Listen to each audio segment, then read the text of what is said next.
dinosaur losers. There's a big ball dance happening over there, but I've been told I can't participate because A, I don't know the steps, and B, I'm not historically authentic.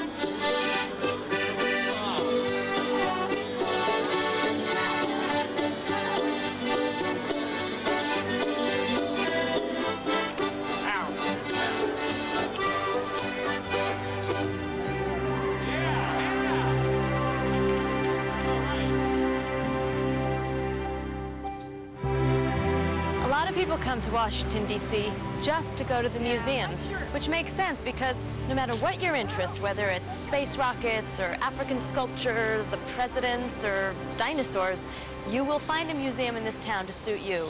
And what's more, they are absolutely free. Nada, niente, rien du tout.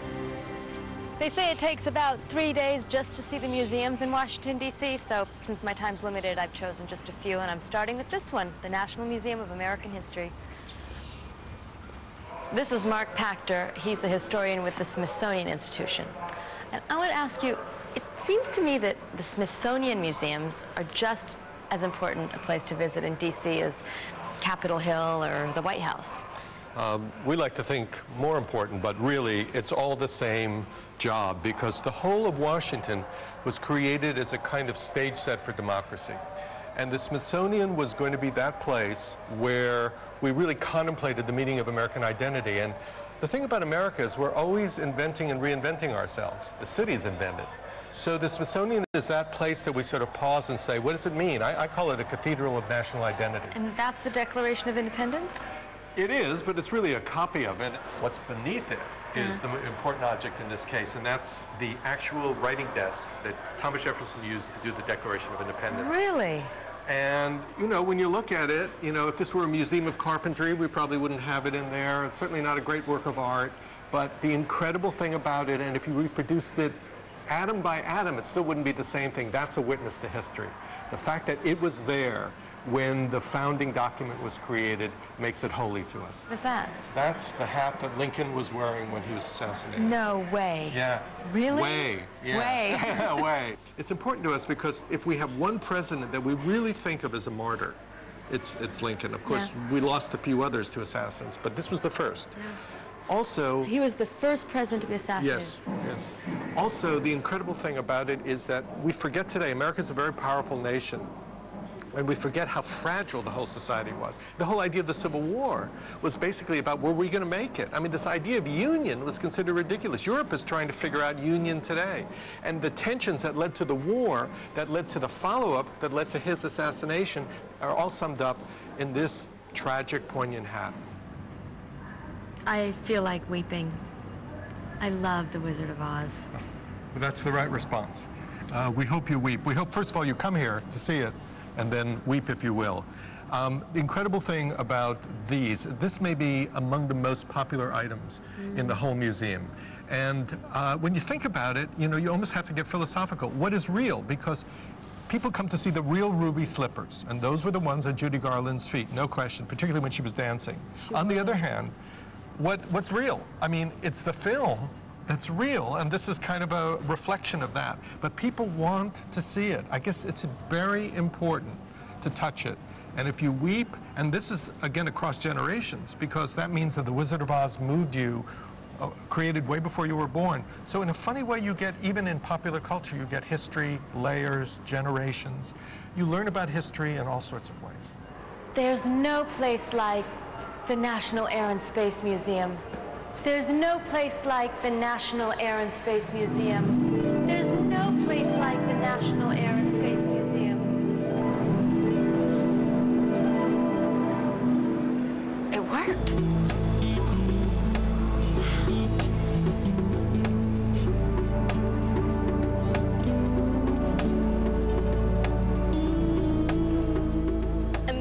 exhibit. Full-size aircraft, spacecraft, helicopters, rockets. If you don't want to get a crick in your neck, the best way to see this exhibit is like this.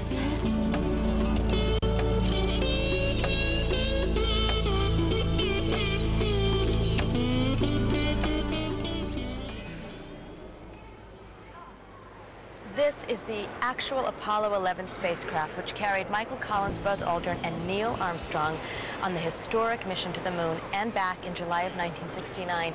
And it was that mission that culminated in the first human steps ever taken in another world. And you can see the burn marks that the spacecraft received upon re-entry on the protective heat shield.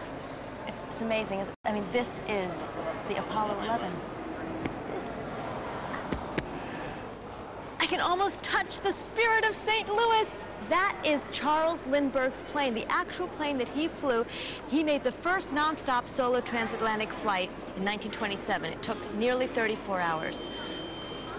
Almost.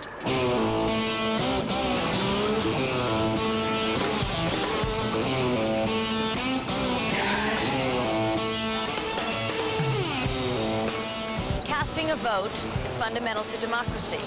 But so is the right to protest. And Washington, D.C. has seen some of the most important protests of our time.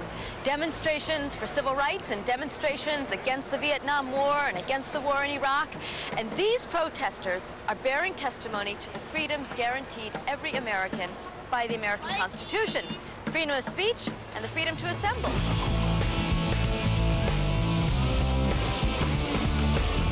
So are you out here protesting today? Yes, I am. I'm a raging granny, and I am practicing my First Amendment. So I just pulled this lady out of the crowd to ask her, what does it mean to you to protest? It means that I've been doing it all my life. I feel that every time I come out, and since the 1960s I've been here, that I am voting with my feet, I'm voting with my voice, and it's empowering, and for me it's part of being an American, it's patriotic. I came to Washington, D.C. with the preconception that I'd find a stuffy, stodgy city stuck in politics. Well, sometimes it's just great to be proven wrong, because what I found is that real people live here, and they've created a diverse, dynamic city that's been inventing and reinventing itself ever since its founding. In some ways, Washington, D.C. is that great little city that nobody ever told you about.